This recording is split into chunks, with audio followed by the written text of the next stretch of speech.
cool você ter filhos, é legal você ser um cara digno, correto, você ser uma pessoa realmente que vai contra o sistema. E a missa. Pois é, ir na missa, ir no culto, enfim, você ser uma pessoa reta e de caráter. Então eu acho que a juventude principalmente tem compreendido isso. Você chega hoje numa faculdade, basicamente você é oprimido caso você se coloque essas posições conservadoras. E todo jovem ele quer de fato ter algo para que ele lute, um propósito para lutar. A gente viu agora, por exemplo, lá nos Estados Unidos, né, a juventude muito forte junto com o Trump, porque ele tem, além de um carisma, posições fortes, teve também toda uma equipe muito perto dele. E aí pessoas querem falar que, por exemplo, o Trump foi fisiológico, né? Se aliou ali talvez ao centrão. Mentira, papo pra boi dormir. Bom, na pelas verdade, nomeações dele agora, dá pra ver que não, poxa, né? e tanto na campanha, você tinha ali Elon Musk, que não precisa falar, né? O cara chama o Alexandre de Moraes de ditador e até então é um grande defensor da liberdade. Você pega ali o Vivek, né? Que foi um cara que tem conexão ali com grandes, com pautas identitárias, né? E contra-argumentos a isso.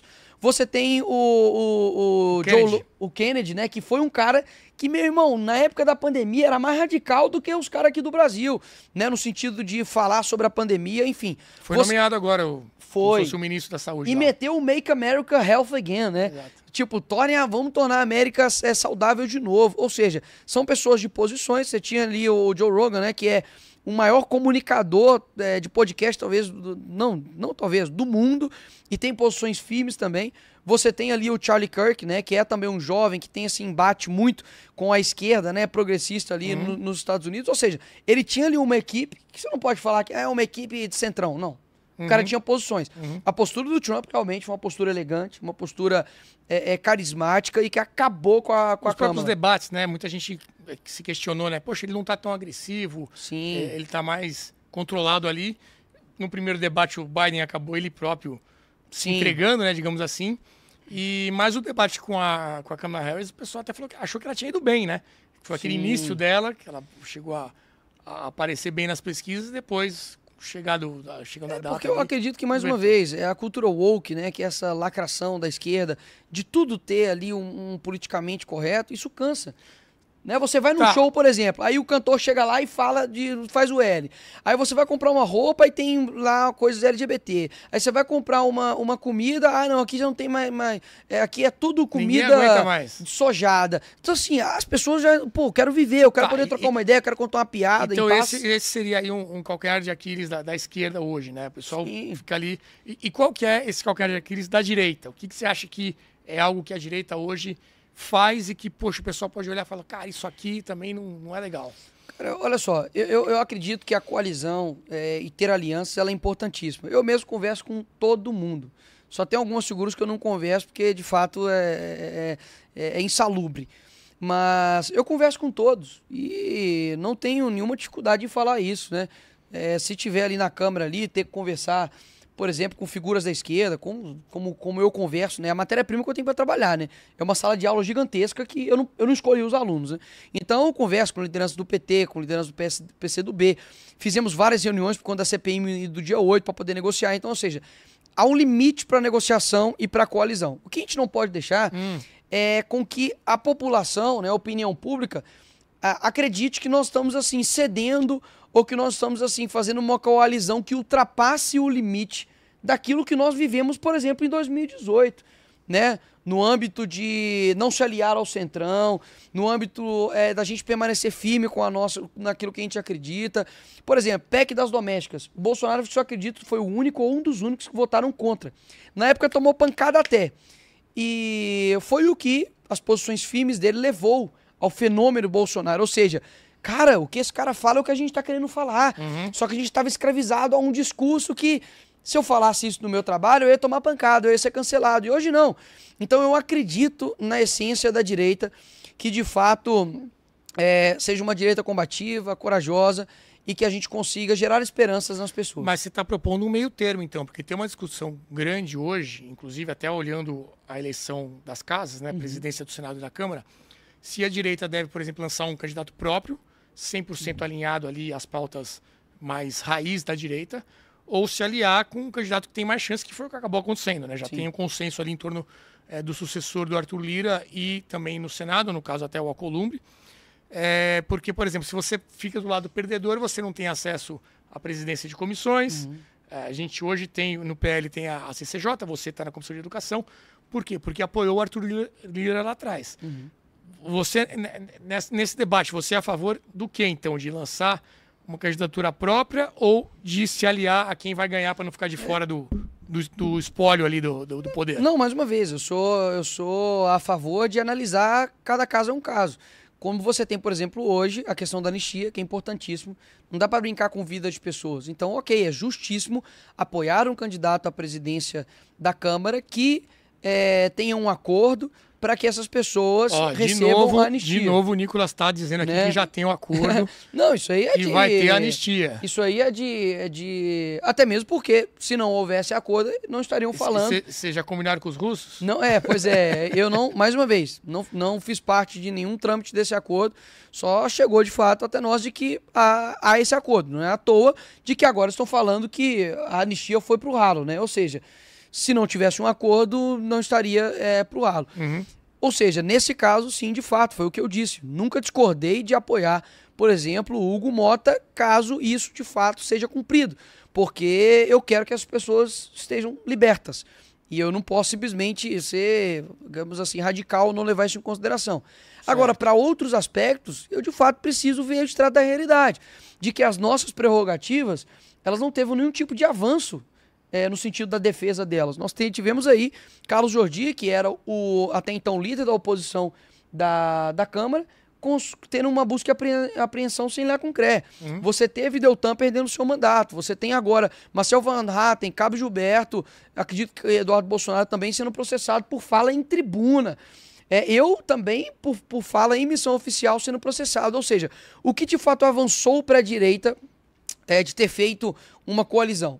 Então a gente precisa colocar isso, conversar, fazer uma autocrítica para poder chegar em um consenso. Então, assim, eu não estou falando pela direita aqui, não. Estou falando por mim. Existem outras opiniões? Sim. O que a gente precisa ter maturidade é compreender que uma divergência interna não significa uma traição. Sim. Ou como é que fala? Você está desertando. E muitas das vezes, né, saem matérias aí esdrúxulas falando que Nicolas cada vez mais longe do clã Bolsonaro. Na mesma hora eu liguei pro Bolsonaro de chamada de vídeo. Na verdade, eu mandei um áudio pra ele me ligou de chamada de vídeo rindo. Falei, pô, presidente, tem que entender quem que tá falando isso aí pra poder ficar gerando, sabe, uma divisão, um atrito ridículo. Tem que ter essa maturidade. O Salles a gente vê também envolvido muitas vezes de, tá vendo, agora tá um pra cada lado e tal. Enfim, vamos ver como uma coisa se acerta daqui pra frente. Ó, a gente tá aqui ao vivo, vou pedir pra alguém trazer um outro copo d'água aqui pro Nicolas, que a água dele tá acabando. O homem fala, o homem é parlamentar, então tem que abastecer aqui a água do nosso convidado. Vamos lá, um outro assunto que eu quero falar contigo é o seguinte. Deixa eu ver aqui. Manda bala. O que eu tinha colocado aqui na nossa pauta.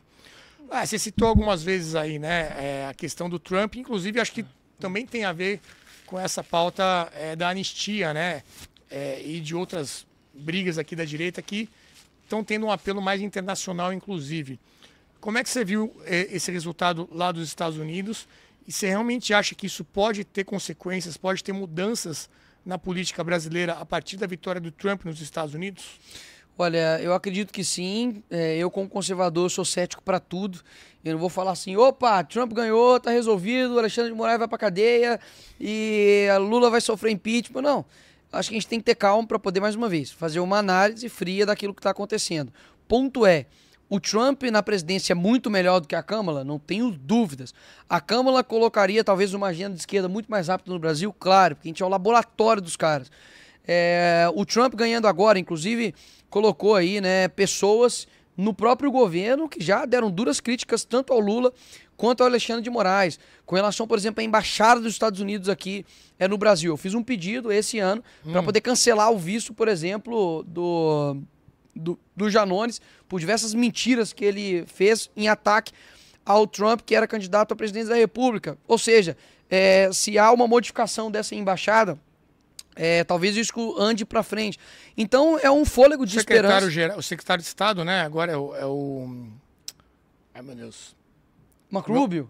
Marco Rubio, exatamente. Marco Rubio, né, que é um senador de ponta, um cara extremamente capacitado, ou seja, é um fôlego mesmo, né, que é muito ligado à América Latina, né? Muito para a liberdade, sim, sim. A gente inclusive esteve lá no Congresso, conversando com outros parlamentares também que estão entendendo o que está acontecendo no Brasil. E o Brasil não é, obviamente, nunca descartado no cenário global, né? A gente literalmente coloca aí 2 em cada 5 pratos na mesa do mundo inteiro. Ou seja, o Brasil de fato é a galinha dos ovos de ouro, né? Inclusive a própria Amazônia. Então eu espero que de fato tenha avanços nesse sentido, de que olhe para o Brasil, principalmente no âmbito da liberdade, porque o Brasil é um país assim extraordinário, país com pessoas extraordinárias, mas que infelizmente por conta de um lastro, né, de esquerda durante muitos anos, a gente tem ficado muito aquém do potencial do nosso país.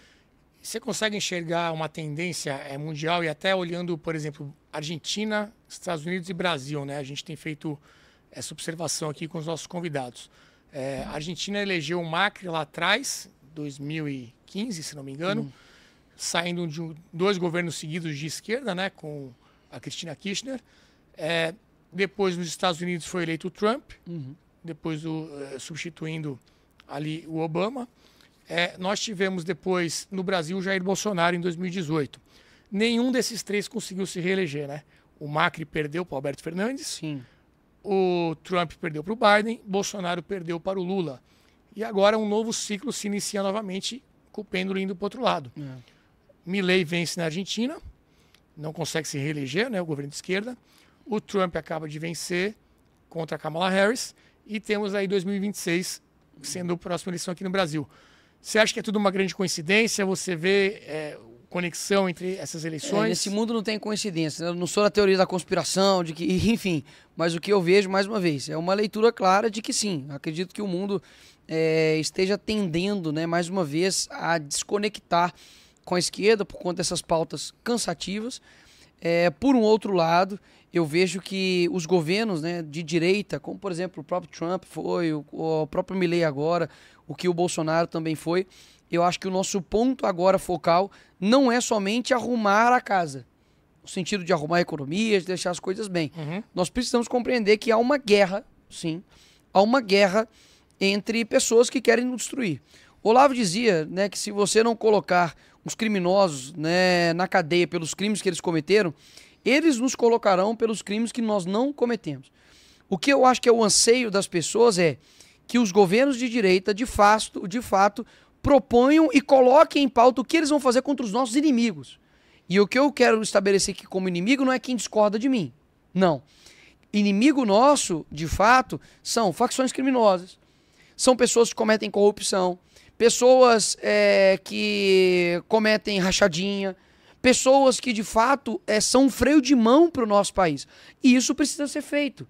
Então, você pega, por exemplo, o exemplo, claro, numa proporção muito menor, de El Salvador, do Bukele, que construiu a maior presídio de segurança máxima da América Latina, que conseguiu combater a criminalidade e conseguiu mostrar. Mas para fazer tudo isso, você mesmo disse antes, né, precisa ter o poder. Sim. Não se pode confundir ocupar a presidência, ocupar qualquer cargo, com realmente ter os meios para efetivar tudo isso. Você acha que o Brasil, elegendo alguém de direita, seja quem for esse nome, vai ter condição essa pessoa de realmente ter poder e implementar esse tipo de mudança? Então, o que eu Quais vejo... são as forças que precisam estar confluentes aí? O que eu vejo mais uma vez, e é perfeito sua colocação, Renato, é muito diferente você chegar à presidência da República e você chegar ao poder.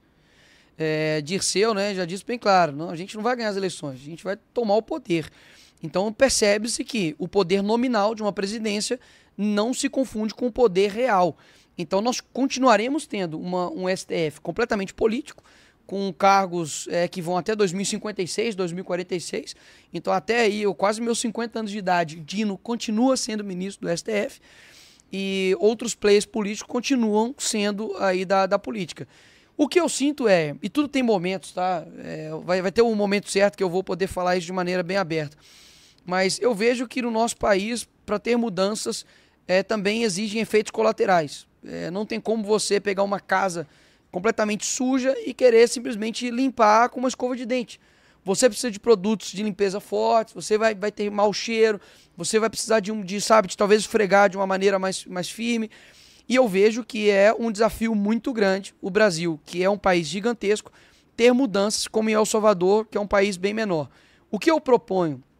Eu acredito que o Brasil precisa passar por uma reforma no Pacto Federativo. Eu acredito que os estados precisam ter mais autonomia no sentido das decisões. Então, olha, Rio de Janeiro quer legalizar maconha, faz o plebiscito e vê. É como é nos Estados Unidos, né? Exato, porque nós vamos conseguir ter comparativos, como por exemplo a escala. Ah, Santa Catarina não quer o fim de 6x1, ou quer flexibilizar. Mas outro estado, Minas Gerais, quer. Daqui a 5, 10 anos, vamos conseguir fazer o comparativo com isso. Os estados precisam ter essa autonomia, menos para coisas que são direitos fundamentais, Mas tudo caminha como, por exemplo, a vida. Ao Tá? contrário, né? Hoje, o que o pessoal quer é jogar mais para Brasília. Por exemplo, Sim. a questão da segurança, né? Sim. PEC da segurança. Sim. Então... Exatamente. Você tem, por exemplo, aí medidas de segurança, medidas de transporte público, medidas de impostos, que é possível os governadores e os estados legislarem, até mesmo decidirem a respeito disso. Porque o Brasil é muito grande. Poxa, Minas Gerais é o tamanho da França, poxa. Então não tem como você pegar nuances de todos e querer colocar todo mundo num bolo. E eu vejo que você conseguindo, por exemplo, eleger um governador. Nós decidimos, por exemplo, que a segurança pública agora, nós vamos investir em segurança pública e nós vamos fazer um projeto muito forte para poder acabar com a criminalidade. Se isso der certo, culpa do governador. Se der errado, culpa do governador. Então, assim, vai ficar mais fácil em quem colocar a culpa, porque não fica uma coisa abstrata. Hoje as pessoas não têm, muitas, né, não têm a noção de o que é culpa de quem. Sim. Ele vê uma rua não asfaltada e fala lá, votei no deputado, o deputado não fez nada. Sendo que o poder executivo, para poder tratar a respeito disso, é do prefeito, do vereador, para poder fiscalizar. Então os papéis não são muito claros. Fazendo um novo pacto federativo, a gente consegue, eu acredito, que dá um passo em prol da nossa democracia aí. Você comentou aí esse mandato dos ministros do STF, que ainda tem muito tempo pela frente, né, 2050. O que também tem muito tempo pela frente é quem fizer a assinatura vitalícia da BP. Esse aí, cara é bom de fazer propaganda, bicho. Falar pra você, viu? Mas é o seguinte, vai sair o Dino, vai sair o Zanin e o cara vai continuar sendo assinante da BP. E eu posso falar uma coisa? Muita gente acaba gastando mesmo, não é investimento, é gastando seu dinheiro em açaí, em McDonald's, e um monte de empresa que inclusive financia a cultura woke para acabar com o seu filho. Inclusive a Netflix tá com um desenho lá que mostra lá um beijo homossexual, um monte de coisa que assim... Bom, pessoal, é isso aí, meu povo. Como não tem, né? Tá muito mastigado os assuntos. Na verdade, o assunto que tá tendo era só sobre o que aconteceu nessa quarta-feira, né? Quarta-feira. Resolvi trazer esse vídeo aí para vocês do Nicolas Ferreira. Vamos ver, né? Vamos ver se o pessoal curtiu o vídeo. Eu achei o vídeo mais interessante que tinha para postar aí foi esse. Vai dar uma parada agora e como a gente viu aí, existe, né? O Nicolas deixou vazar que existe um acordo para a anistia, projeto de anistia. Tomara realmente que eles firmem esse acordo. Quem está querendo legislar não tem ou não é para ter esse poder de legislar, né? E se realmente eles barrarem o projeto aí de anistia, o Senado vai ter que acordar. Na verdade, o Senado já devia acordar para que aconteça um empinchamento, né? Estados Unidos, o que vai ser feito? Não sabemos, né? O Marcos Duval grita aos 4 cantos e o poderoso chefe vai ser preso. Difícil, né?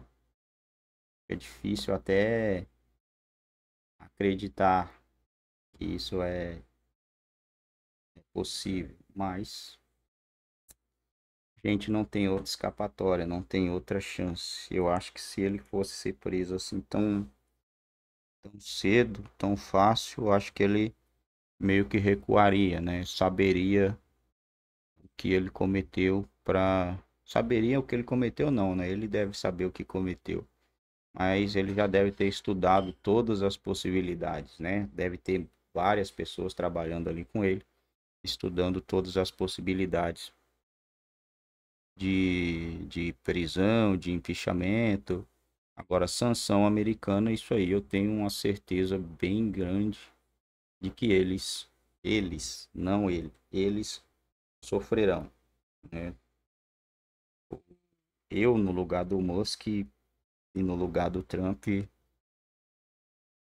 faria o mesmo, né? Do mesmo jeito que o Biden agiram, né, segundo muitas pessoas aí, para a vitória do Barbudinho, articularam para que o Barbudinho voltasse à cena do crime, ajudou, deu aval, né? Deram o aval para que tudo isso acontecesse. O cara alaranjado vai fazer o mesmo. Vai fazer o possível e o impossível, mexer bem os pauzinhos para sancionar esses caras. E vamos ver. Eles riram, debocharam, tiraram onda. Acredito que isso já deve ter chegado lá nos States. O filho do Bolso tem um contato bem direto com os caras lá, né? Vai acabar mostrando essa conversa, esse áudio, esse vídeo, não sei. Vai acabar mostrando, vai acabar, olha, os caras debocharam aqui quando a gente falou que eles sofreriam algum tipo de sanção. Com toda certeza, né? Com toda certeza. Eles vão dar uma olhada nisso e vão falar, veremos. Não tenham dúvida. Acho que ele vai até provocar para que o cara tente bloquear de novo o X. Ele vai até fazer esse tipo de provocação. E ele disse que vai prender ele, né? Diz que vai ver ele preso, vai ver ele atrás das grades. Então, tem essa também. Algum pauzinho vai ser movido.